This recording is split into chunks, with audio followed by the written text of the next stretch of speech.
Нэг чухал хууль хэлцэж байна. Бид нар тоо баримтаа харахаар 2017-оос 2025 онд нийтдээ нэг 4398 хүн энэ мансууруулахын цэцэгцэн нөлөөлөх бодистой холбоотой гэмт хэрэг зөрчил холбогдсон байна гэдэг тоотой статистик байгаа. Тэгэхээр насныхын ангиллаар харах юм бол 80% нь ерөөсөө 18-аас 35 насны, 12% нь 13-аас 17 насны бүр юм сурагчид өсвөр үеийнхэн байгаа. Тэгээ нийтдээ ер нь 92% нь 35 нас хүртэлх залуучууд хүүхдүүд байна гэсэн үг. Тэгээ дүнгиж амьдрал төлөө тавих гээд явж явах үедээ ийм хүчтэй донтолт одоо тий энд нэрвэгдэн гэдэг бол бид үнэхээр энэ дээр далаац дарах хэмжээ авахаас өөр сонголт байхгүй биднэрт. Харин ч хожимдож эхэлж байгаа гэж бодож байгаа. Тэгээ ингээ харах юм бол сая бас хэлж гин ерөөсөө ингээд нөгөө хувь хүний юугаар их орж ирж байгаа гэж штэ гайл. Тэгээ энэ нөгөө электрон тамхины асуудал ч гэсэн би бас судлаад явж хахад электрон тамхины шингэн гээд одоо тэр чинь ямар ч тамхи гэж үзэгдэхгүй зүгээр бараа хувь хүмүүс ч гэсэн тусгай шүүрлгүүр оруулж ирж байгаа.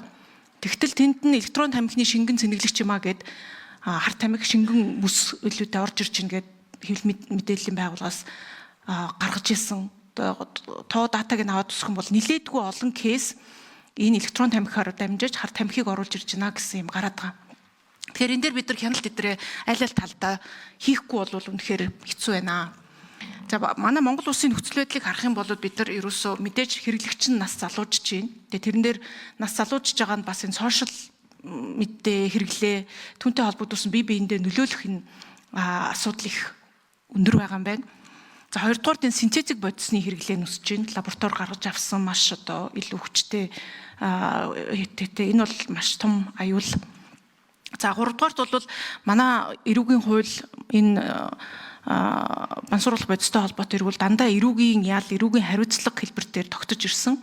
Үүнээс урьдчилан сэргийлэхтэр нь үнэхээр одоо ингээд донтолтонд өртсөн байх юм бол тэр хүүхэд залуучуудаа сэргээн засах, сэтгэл зүйн үйлчилгээ үзүүлэх, сэтгэл засал, нийгэмшүүлэх хөтөлбөр ерөөсөө их бага байгаатай холбоотой байгаа юм байна гэж харж байгаа. Тэгээ яг энэ хуулиар бол мэдээж энэ зүйлүүдээ шинчлээд бүгдээр ингээд оруулж ирж байгаа. Би онцгойлж асуух нэг юм байна. Энэ эмчилгээ сэргээн засах тогтолцоо бол манай Монгол улсад маш муу. Сэмүүд дээр нэг хэдхэн одоо юм байдаг. Тэгээ сэмүүд ч юм аа технологийн төв өдр дээр гэхээр дандаа нэг архинаас гарах эмчилгээ хийдэг. Ямар ч тэр яг энэ бодистод харуулсан, яг энэ зан үйлдэнд харуулсан эмчилгээний арга барил манад байхгүй юм биш. Тэгээ арга барилыг нь оруулъя гэд гадны ингээд туршлага яа гэхээр ерөөсө хүлээж авах тийм орчин байхгүй, аргачлалынхаа дагуу явж гин гэдэг. Тэгээ эн чин дэлхийд дахина одоо аль аргачлал нь илүү үр дүнтэй юм бэ гэдгийг ингээ гарцсан байдаг. Тэгэхээр энэ чиглэлийн хуулийн зохицуулт юу орж ирсэн болоо гэдгийг эхлээд асууя. За ахин хариулгаа. 3 номер дээр эхлээд хариулчихо. За 3 номер.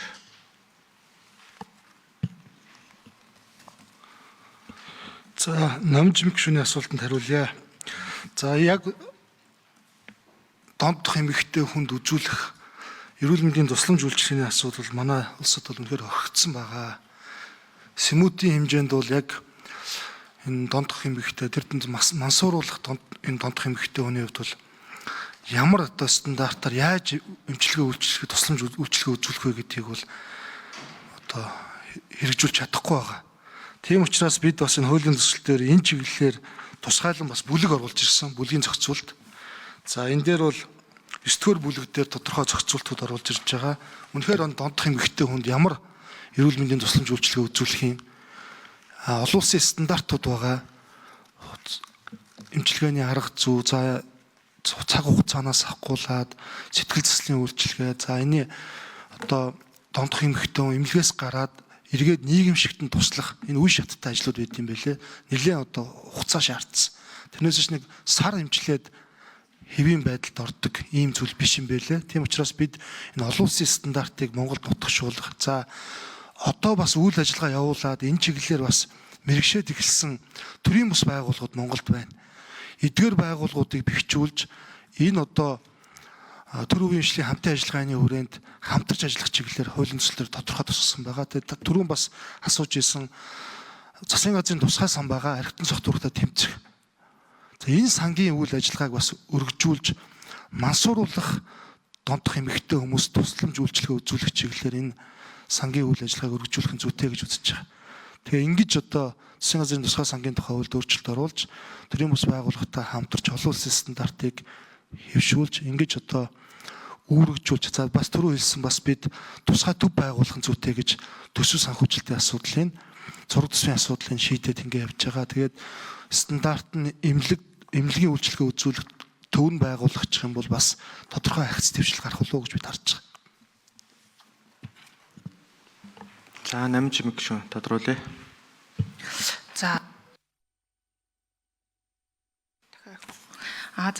За энэ сан дээр төвлөрж байгаа хөрөнгө мөнгийг бас энэ донтолтоос урьдчилан сэргийлэх, за нийгэмшүүлэхийн эрүүл мэндийн туслан үйлчилгээ рүү зарах нь зөв. Гэтэ энэ сан чи ерөөсөө байгуулагчнаас хойш нэг ч удаа зарцуулт хийх гэдэггүй байх гэдэг байгаа ш. Тэрний яг учир шалтгаан юу юм болов? Би энэ хуулийг харахаар архитектон согтууруулалтад тэмцэхийн сангийн хууль дээр чинь зөвлөлттэй байна гэж заасан. Тэнгүүтээ зөвлөлийнхөө олон нийтийн төлөөлөл гингүүтээ архи импортлогчид оруулж ирдэг тусгай зөвшөөрөлтөй үйлдвэрлэгчдийн төлөөлөл байна гэдээ оруулсан. Тэгээ зөвлөлтөөр нэг тим хүмүүс байж идэм билээ шин. Тэгээ энэ зөвлөлийнхөө үйл ажиллагаа энэ дээрээ байгаад идэм үү? Эсвэл сангийн яамн дээрээ байгаад идэм үү? Та нар нэг тодорхой мэдээлэл өгчөөч. Тэгэх юм бол хэрвээ дагаж орж ирж байгаа хуулийн дээр энийг хүндсэн бол бид нар ч гэсэн анхаарч ажиллахгүй бол би одоо харин жишээ нь тамхины татварыг бид нар аваад санд өргөнхөл тамхи импортлогч нар тэнд байх юм бол тамхинаас урьдчилан сэргийлэх тамхигүй үеийг бүтээхэд энэ ажлыг зарцуулахгүй ойлгомжтой байхгүй юу? Тэг яагаад ингэж хийцнийг би юусоо ойлгохгүй байна. За 3 номер тодруулж хариулъя. За намж мэгшүүний асуултанд хариулъя. За сан бүрдснээс хойш бол бас түрүүн сайд хэлсэн 23 тэрбум төгрөг төвлөрсөн байгаа. Ямар нэгэн зарцуулт хийгдэг байгаа. Гол асуудал бол энэ сангийн удирдах зөвлөл бүрэлдэхүүнээс илүү бид бас сангийн яамтайгаа ойлголцож энэ мөнгөө гаргах асуудал байна. Өөрөөр хэлбэл яг үндсэн одоо энэ согтуурах, мансуурах донтой хүмүүсийг эмчлэх, эрүүл мэндийн тусламж үйлчилгээ үзүүлэх, нийгэмшүүлэх үйл ажиллагаанд зарцуулахад энэ одоо зүйлээ ойлголцож ийм л төрийн байгууллагын асуудал байгаа. Нэгэнт энэ сан өөрөө согтууруулах ундааны литр тутамд хамаарах энэ 300 төгрөгийн орлогоос бүрдэж байгаа учраас бас энэ сангийн удирдах зөвлөлийн бүрэлдэхүүнд энэ чиглэлээр үйл ажиллагаа явуулдаг компани аж ахуйн нэгжүүдийн төлөөлөл байдаг. Гэхдээ энэ заавал байна гэсэн бас биш. Засгийн газар За 4-р микрофон өгье. За намж гишүүний асуултанд нэмж хариулъя. Сангийн яамны төрийн нэрмжийн хууль зүйн дотоод хэргийн яамны төрийн нэрмжийн нарын аль бүргийг төр орлон үүсгэж батбан байна. За энэ ерөнхийдөө энэ төрийн хэмнэлтийн хуультай бас холбоотой байгаа. Яагаад тэгэхээр урьдчилан сэргийлэх ажлын ихэнх нь сургалт нөлөөллийн арга хэмжээнүүд байдаг. Энэ төрлийн бүх арга хэмжээг төрийн хэмнэлтийн хууль гарсан цагаас хойш буюу 23 оноос хойш ялангуяа 25 оны төсвийн хүндрэлтэй холбогдуулаад ялангуяа 25 он төлөвлөсөн бүх энэ нөлөөллийн арга хэмжээнүүдийг бол санхүүжилхийг зогсоодсон. Одоо энэ чиглэлээр гэмтэргээс урьдчилан сэргийлэх зөвлөлийн одоо төлөвлөсөн 25 он зохион байгуулалт явж байсан ажлыг зогсоосоос болж жишээ нь энэ зөвлөл сангаа зарцуулах нь битгий 150 сая төгрөгийн 149 сая төгрөгийн өртөө байж байгаа. Энэ жил 80 сая төгрөг төлөвлөё бид нэгээ сангийн яамаар арай их зөвшөөрүүлсэн. Тэр маань бас хаалттай зарцуулж чадахгүй ингээд оны ихэнд ингээд хагасчил дуусчаад. Гэхдээ бидний ажлаа ерөөс зогсоогоогүй.